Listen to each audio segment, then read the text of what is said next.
তো সর্বপ্রথম আমরা চলে এলাম যে রাস্তাটা ছিল এখানে সেগুন। এইখানে আসার পর আমি একটি জিনিস অনুভব করলাম যে এইখানের সেগুন গাছগুলা এত সুন্দর কিভাবে হয়, আর এইখানের পরিবেশগুলো এত সুন্দর কিভাবে হয়। আসলে অস্বাভাবিক কিন্তু দৃশ্যটা, আপনারা ফুল ভিডিওটা দেখেন আর বুঝতেই পারবেন। এই যে দৃশ্যটা আসলে অস্বাভাবিক, কাশ্মীরের মতো। আমি গত 1 ঘন্টা একটা ভিডিও ছেড়েছিলাম, মানে same position, same location, same Kashmir tiller মতো। আর এখন আসার পর আসো আমি অস্বাভাবিক, মানে এত গরম। এখনো কিন্তু অনেক বাকি আছে, তারপরেও আমরা চেষ্টা করবো, প্রায় আরো 1-1.5 ঘন্টা যাবে, চেষ্টা করবো আবার আমরা শুরু করার যান।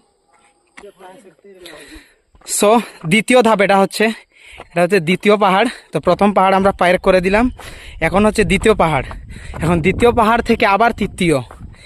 এই যে মানে রাস্তা, রাত্রে কিন্তু আমার সাথে কিন্তু রুমন আছে, আবার আমরা 2 জন খানি নিছি, এরপরে হচ্ছে পানি নিছি, এরপরে বন নিছি, এরপর কলা নিছি, মানে এ টু জেড সব কিছুই নিছি।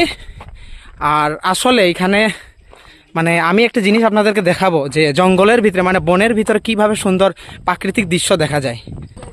সো এই জায়গাটা আপনাদেরকে দেখাতে চাচ্ছিলাম।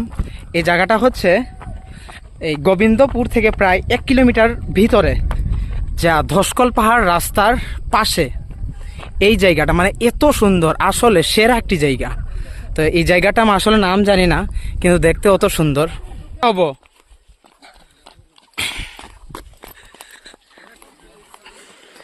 তো বর্তমানে আমরা দ্বিতীয় টিলা আবার পের করে দিলাম, মানে পের হয়ে গেছি, ওটা শেষ। কিন্তু এখন আবারও তৃতীয় ধাপে মানে গেমের মতো, কিন্তু আসলে 1 নম্বর শেষ, 2য় নম্বর শেষ, এখন 3য় নম্বর ব্লগটা কিন্তু আসলে আপনাদের অনেক বড় হবে আজকের ব্লগটা, আপনারা অবশ্যই